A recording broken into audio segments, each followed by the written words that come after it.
we'll start this step by step. The first step is the basic homework, how to go about it. In a survey done in 2022 by one of the leading companies in real estate and basically Economic Times, they realized that buying home is the fourth biggest aspiration for an individual and a very important wealth goal of an individual across India. How do you go about doing this? The first step is when you put your pen to paper, the first step is that you start with a basic plan for working on your home ownership.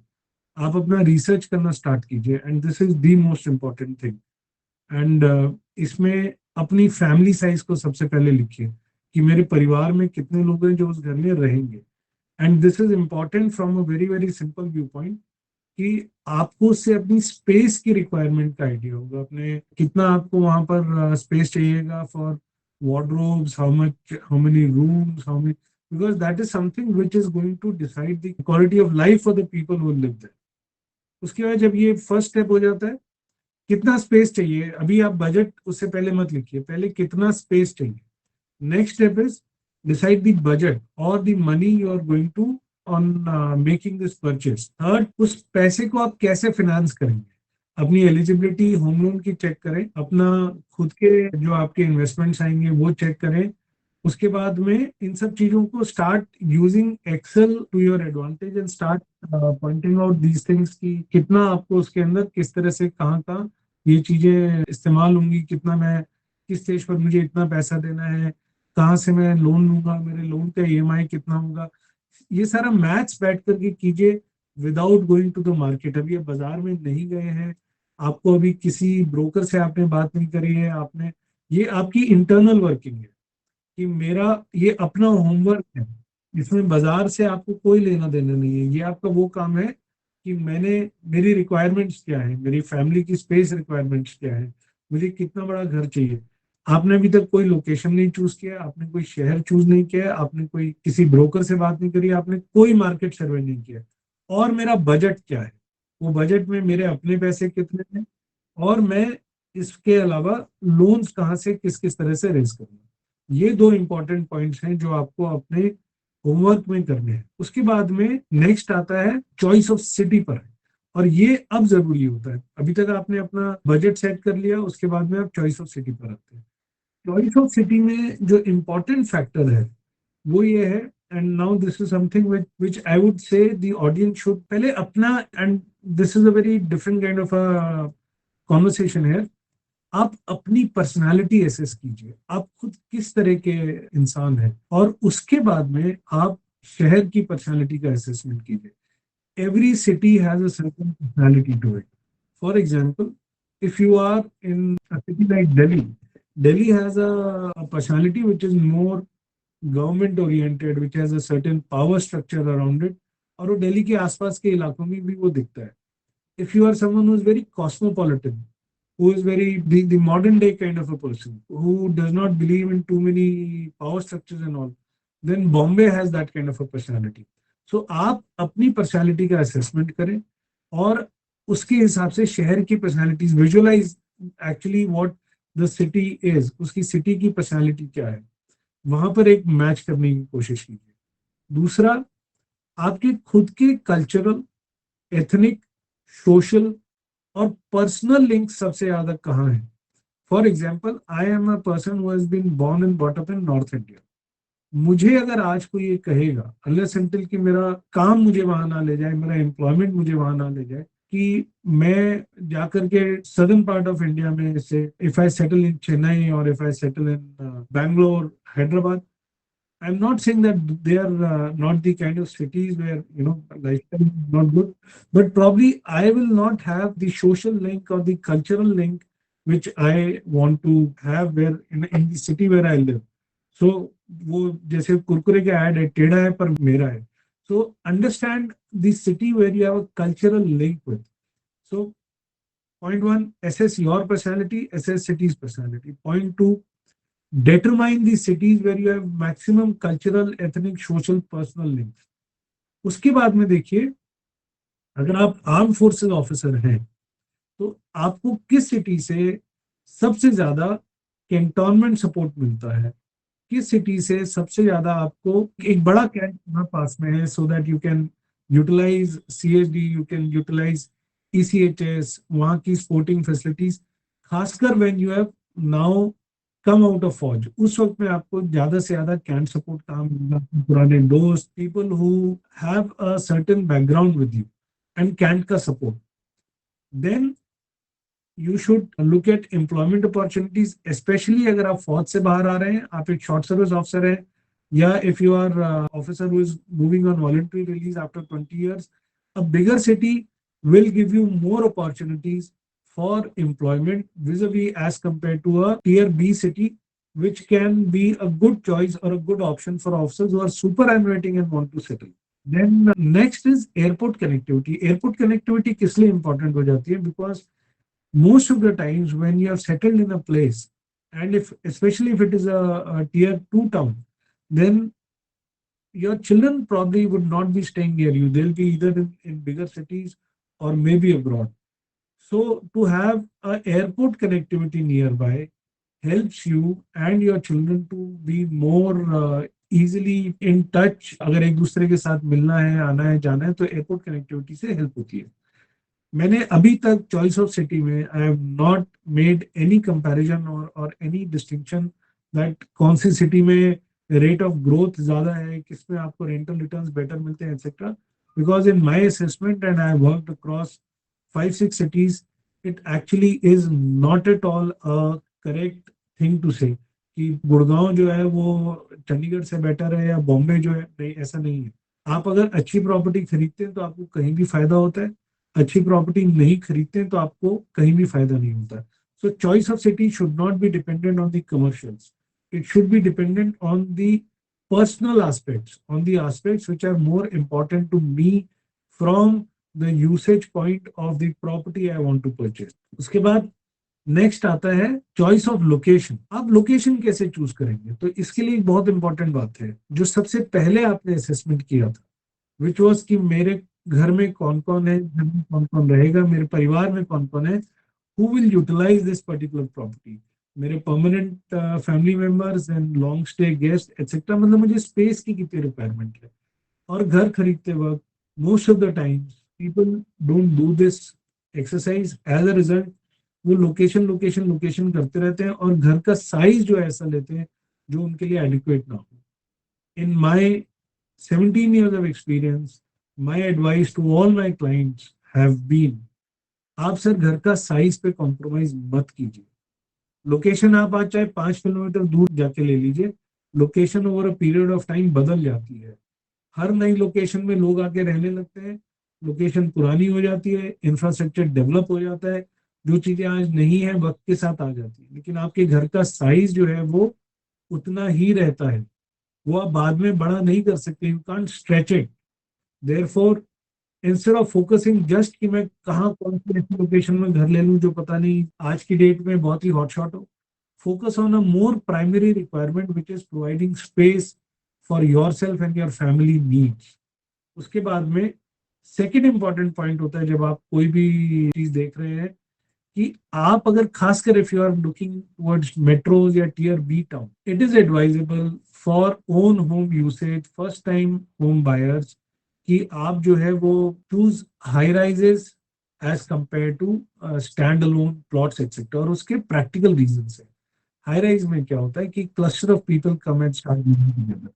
As a result जो shared facilities होती हैं, जो common amenities है, से security है, water, electricity, waste disposal, other kind of housekeeping, horticulture, availability of help, maids, ये सब बहुत इजीली हो जाता है बिकॉज इतने लोगों का कंबाइंड डिमांड होता है. एज कम्पेयर अगर मैं किसी प्लॉटेड टाउनशिप में घर लेता हूँ, वहां पर डिस्टेंस की वजह से, डेंसिटी स्कैटर्ड होने की वजह से उस एरिया को के इंफ्रा को डेवलप होने में टाइम लगता है. सो अगर आप फर्स्ट टाइम होम बायर हैं और अगर आप किसी, even if you are going to a tier B city, let's say you want to buy something in Bhopal, let's say you want to buy something in Agra, तो वहां भी कोशिश करें कि आप एक हाई राइज अपार्टमेंट के अंदर घर खरीदें.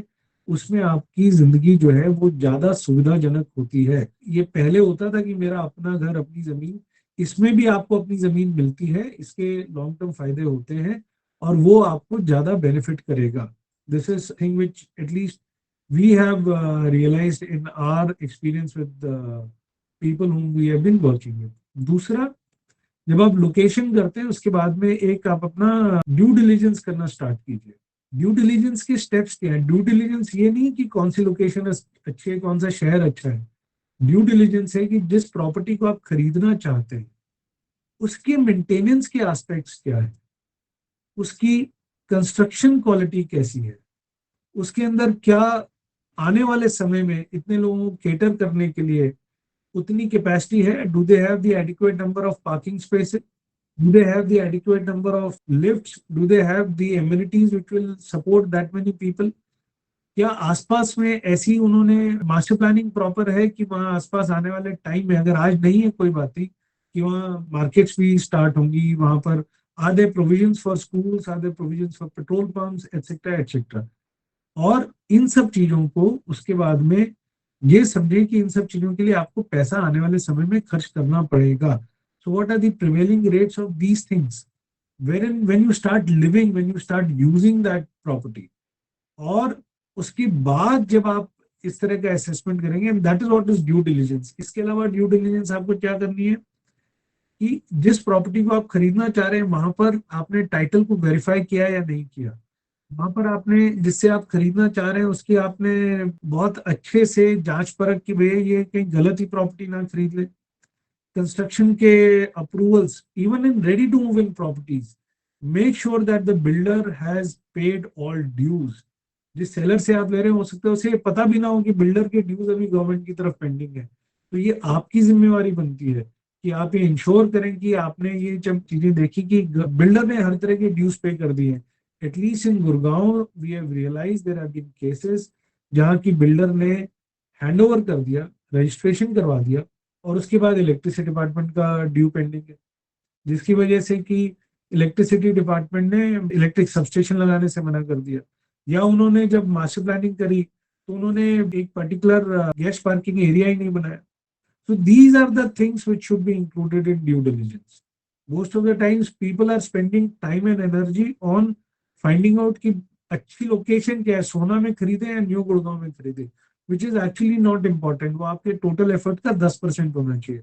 आपका मैक्सिमम एफर्ट जाना चाहिए कि अगर मैं एक्स प्रॉपर्टी खरीद रहा हूँ, अगर मैं डीएलएफ अल्टीमा के अंदर घर खरीद रहा हूँ, तो डीएलएफ अल्टीमा कैसा होगा, उसका लेआउट कैसा है, उसके अंदर एमिनिटीज कैसी है, उसके अंदर टाइटल तो बिल्डिंग का टाइटल तो क्लियर है, बिल्डिंग लेवल पर तो कोई लिटिगेशन प्रॉब्लम्स नहीं है.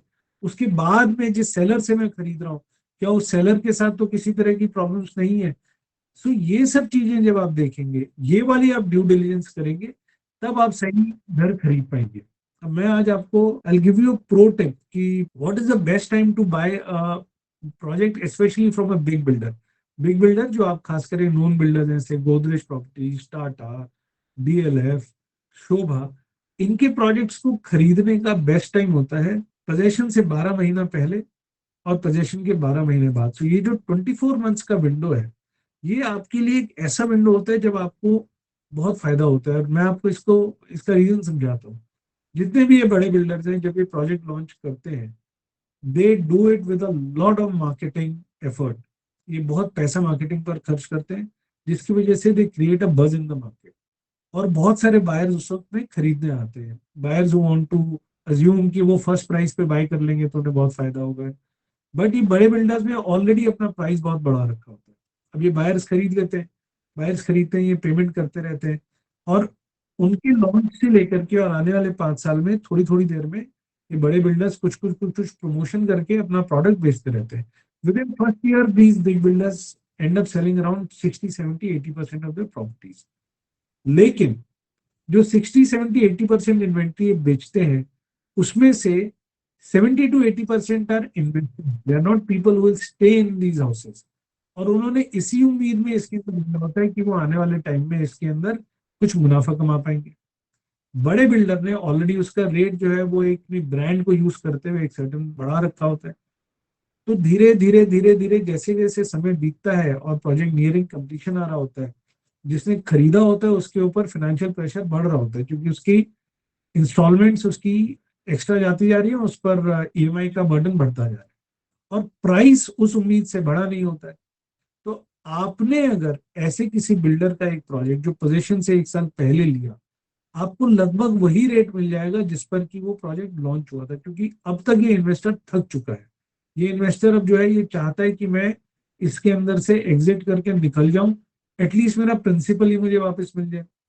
तो वो प्रॉफिट मेकिंग की जगह लॉस अवॉइडेंस वाले मूड में आ चुका होता है, और वहां आपको बहुत अच्छी डील्स मिल जाती हैं विद मिनिमम रिस्क, क्योंकि प्रोजेक्ट जो है वो 10 से 12 महीने दूर है पोजेशन से, या मे बी एट टाइम्स 2-3 महीना दूर है, या पोजेशन ऑफर हो गया है।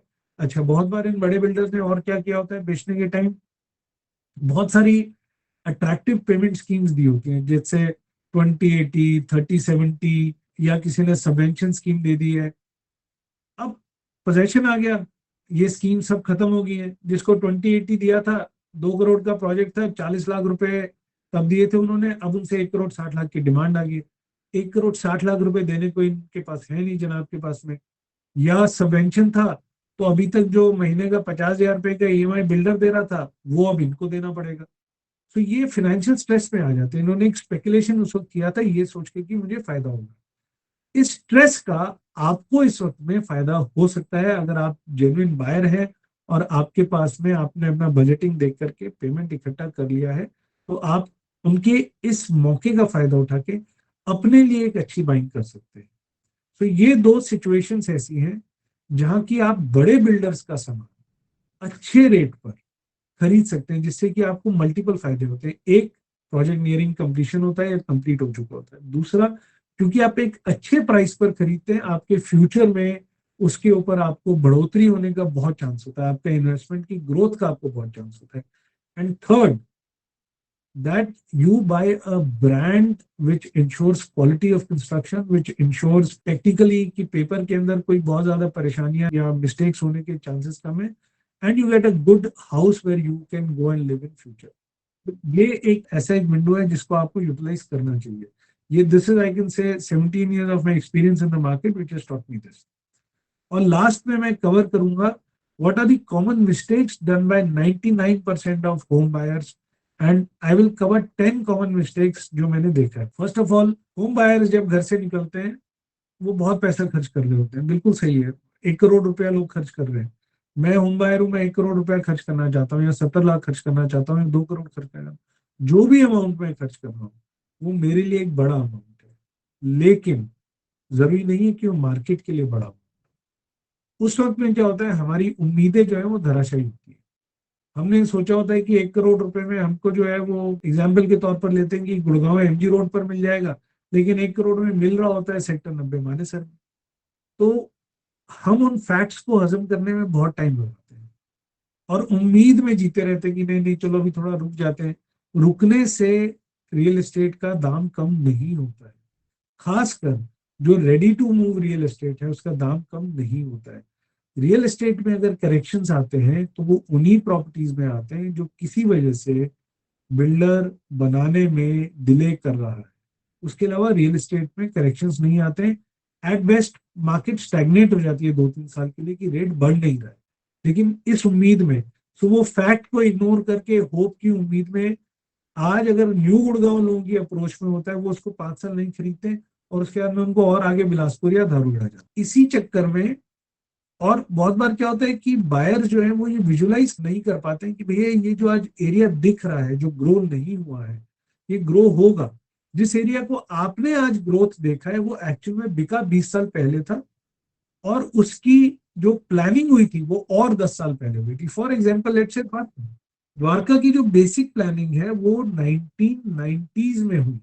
तब डीडीए ने उसका मास्टर प्लान बनाया, लैंड का एक्विजिशन स्टार्ट किया, शुरू के कुछ प्रोजेक्ट्स सेल्फ फाइनेंसिंग स्कीम में निकाले कुछ है, और फिर एक्चुअल सेल परचेज जो है वो 98 टू 2004-5 हुई। उसके बाद में धीरे, आज जो द्वारका देखते हैं जिन्होंने 96-97 में लिया, उनसे पूछेंगे तो वो ये कहेंगे कि द्वारका उस वक्त में जंगल होता था। लेकिन बहुत सारे बायर्स इस चीज को विजुलाइज नहीं कर पाते कि ये चीज आज से 10 साल बाद 20 साल बाद कैसी लगेगी, और उस चक्कर में वो ऐसी जगह जहां ऑलरेडी बसावट हो चुकी है वहां जाकर के छोटे घर खरीदते हैं। ये एजम्पशन, ये चॉइस जो है, ये चॉइस नहीं एक्सरसाइज कर पाते। और जहां खरीद सकते हैं वहां पर मेहनत नहीं करते, वहां टाइम नहीं लगाते। इसके अलावा एक और जो most of the time this what I have seen, discussions जो होती हैं ग्रुप्स के ऊपर एक्सेट्रा, वो बड़ी हाई लेवल डिस्कशंस बायर्स कर रहे होते हैं। वो सब अपने आप को रियल एस्टेट पंडित एंड गुरु मान रहे होते हैं, व्हाट इज बेटर नोएडा और गुड़गांव। और जो इसकी सूचना भी दे रहे होते हैं, उनके पास में डेटा ही एडिक्वेट नहीं होता। Most of them would not even know कि गुड़गांव का टोटल एरिया कितना है, नोएडा का टोटल एरिया कितना है। लेकिन बातें ऐसे कर रहे होते हैं जैसे कि कोई पूरा गुड़गांव या पूरा नोएडा खरीद रहा होगा। फिर दूसरा एक आएगा, वो कहेगा what is better, is it better to buy Dwarka expressway और सोना रोड। भाई आपको ये भी पता है द्वारका एक्सप्रेसवे पर टोटल अपार्टमेंट्स कितने हैं, टोटल प्रोजेक्ट, डेटा किसी के पास नहीं है, बट बातें खूब सारी हैं। उसके बाद में, जबकि फोकस एक्चुअल में बायर का क्या होना चाहिए, मैं जो प्रोजेक्ट खरीद रहा हूँ उसके अंदर इंपॉर्टेंट क्या है, उसके ऊपर फोकस नहीं करना है। What is important, army join करें, नेवी ज्वाइन करें, भाई कुछ भी ज्वाइन कर लीजिए, अगर आप एक ऑफिसर बनेंगे तो वहां पर ऑफिसर बनने के बाद आपको क्या करना है वो इंपॉर्टेंट है, उस पर फोकस नहीं है। फिर जब सलाह लेते हैं तो वो नॉन एक्सपर्ट एडवाइस लेते हैं, दोस्तों से, व्हाट्सएप ग्रुप से, सीनियर से, रिश्तेदार से। And people don't understand the difference between information and advice. Information तो आपको गूगल पर जितनी चाहे मिल जाएगी, और उसके बाद में आप चैट जीपीटी आ गया उसके ऊपर तो इंफॉर्मेशन बहुत ज्यादा मिल जाएगी। Advice is work with someone who understands how this information plays out. इस इंफॉर्मेशन के इम्पैक्ट क्या होते हैं, जो इंफॉर्मेशन और जो टेक्निकलिटी से मिल करके जो फर्क निकलता है वो क्या होता है। फिर घर खरीदने का बजट बना लिया, बाकी किसी चीज का बजट नहीं है। ना स्टैम्प ड्यूटी के लिए बजट रखा, ना घर के इंटीरियर्स के लिए बजट रखा, ना वकील के लिए बजट रखा, ना ब्रोकर के लिए बजट रखा। हर चीज का पैसा लगता है, आपको हर इंसिडेंटल का कॉस्ट लेकर के चलना है। इसलिए अगर आपका बजट 1 करोड़ रुपया है ओवरऑल, तो आपको घर 75 लाख का ही खरीदना चाहिए, तभी आप एक अच्छी बाइंग कर पाए। एक और मैंने जो एक चैलेंज देखा है जो बायर्स के साथ होता है, वो ये है कि most of the times buyers are under the impression कि बाजार में तो सब हमको जो है वो लूटने के लिए है। और as a result what they do is they become very defensive in terms of working with the service provider. तो डिफेंसिव होने के दो नुकसान होते हैं। Instead of working with them, आप उनसे इनपुट्स लें, उन इनपुट से अपने डाउट्स क्लियर करें, वो क्या कह रहे हैं उसको समझें, उसकी भी कह रहे। इधर the service you start working for the service provider, वो आपको सेल्स मार रहा होता है और आप जो है गलत, या you start working against them instead of working with your service provider. Loan वाले से समझे, रेट ऑफ इंटरेस्ट लोन वाला नहीं बनाता है, बाजार का रेट ब्रोकर नहीं बनाता है। आपको उसके साथ काम करना है, ना उसके खिलाफ काम करना है और ना ही उससे बेवकूफ बनना है। Then, and this one is very important, ये एक नेक्स्ट गलती जो मैं आपको बताऊंगा, कि घर खरीदना is not just about spending money. अगर ऐसा होता तो फिर तो आप जाएं 99 एकड़ पर और वहीं ऑनलाइन पेमेंट करें घर खरीदने। It will take a lot of time for the buyer also, which implies कि आपको समय भी लगाना है, एनर्जी भी लगानी है, एफर्ट भी लगाना है, और इमोशनल एंड कॉग्निटिव बैंडविड्थ भी आपके पास होना चाहिए। Therefore budget for these things also, मुझे इतना घंटा इसमें लगाना पड़ेगा। सिर्फ पैसे नहीं कि मुझे 1 करोड़ रुपया खर्च करना है, ठीक है बहुत अच्छी बात है करना है, मुझे इतना समय लगाना पड़ेगा, मुझे 15 लोगों से बात करनी पड़ेगी, मुझे 3 से 4 महीने कॉन्स्टेंटली इसके अंदर इमोशनली एंगेज होना पड़ेगा, जिसमें बहुत बार ऐसी बातें होंगी जो मेरे मन अनुरूप नहीं होंगी। कोई बात नहीं, I will work with those kind of constraints, I will work with those kind of challenges। जब ये सब करेंगे तब आप एक अच्छा घर खरीदने की तरफ उस डिसीजन को कर पाएंगे। So budget for time, budget for effort, budget for the fact that there are going to be emotional setbacks, तभी आप एक अच्छा घर खरीद पाएंगे। एक और जो मैंने कॉमन मिस्टेक देखी है वो ये है, बात करी अच्छा सर मैं साइट विजिट पर आ जाता हूँ, आ जाइए सर हमें क्या प्रॉब्लम है, आप साइट विजिट कीजिए, आप अपने टाइम से आ रहे हैं, अपना पेट्रोल लगा रहे हैं। बट भाई अगर आप रहते हैं दिल्ली में और आप घर खरीद रहे हैं गुड़गांव में, एक साइट विजिट का मतलब है 25 किलोमीटर का आना, 25 किलोमीटर का जाना, 4 घंटे 5 घंटे, मतलब आधा दिन गया। If you are a working professional probably you get 1 और 2 डे वीक ऑफ, उसमें आप साइट विजिट से क्या ही समझ पाएंगे। More important is site visit should be the last thing. Site visit should be to confirm or disconfirm the research which you should have done prior. But there are people, those who will do site visit of Noida also, Greater Noida also, Faridabad also, Gurgaon also, Ghaziabad also. आप सब जगह नहीं रह सकते, नहीं। आप पहले ये सारा वर्क अपने लेवल पर बैठ करके कीजिए कि मुझे इसमें मोस्ट सुटेबल कौन सा रहेगा, वो रिसर्च कीजिए। वो आज के समय में गूगल पर, यूट्यूब पर, और अगर आप एक ढंग का आदमी ढूंढे जो आपके साथ कंसल्टेटिव अप्रोच में काम कर सकता हो, उसके साथ समय लगा करके अपना होमवर्क घर बैठ के करें। सिर्फ साइट विजिट्स में अपना टाइम ना खराब करते रहे। जब फाइनली आपको ये हो जाए कि हाँ यहाँ मुझे ये लेना है, तब जाएं, साइट विजिट करें।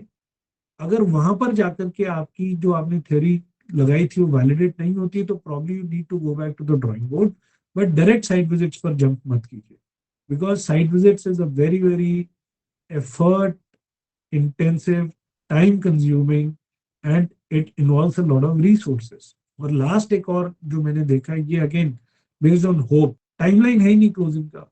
कब तक क्लोज करना चाहते हैं? जब कोई अच्छा मिलेगा कर लेंगे। सर अच्छा नहीं होता है, बाजार होता है। देर इज अ मार्केट, उस मार्केट में अवेलेबल इन्वेंट्री होती है, उस अवेलेबल इन्वेंट्री में से कुछ आपको सूट करेगा। तो ऐसा नहीं है कि आप 6 महीना वेट कर लेंगे तो अचानक से कोई चीज ऐसी आ जाएगी जो आपको सूट कर जाएगी, नहीं। चीजें वही रहेंगी, उसमें से चॉइस करना है। चाहे वो चॉइस आपको आज अच्छी लग रही है या नहीं लग रही है, और वो चॉइस जो है वो करने का आपको एक डेट, एक टाइमलाइन सेट करें। अगर आप ऐसा नहीं करते हैं तो इतने इंपॉर्टेंट डिसीजन को आप इतना डिले कर देते हैं कि उसकी वजह से या तो आप बाद में बहुत महंगा खरीदते हैं, या आप ऐसी चीज खरीदते हैं जो एक्चुअल में आपको आप 6 महीने या 1 साल पहले खरीद सकते थे और ज्यादा फायदेमंद तरीके से खरीद सकते थे। So these are the top mistakes which people do, which they should avoid doing. Thank you so much for your time and patience.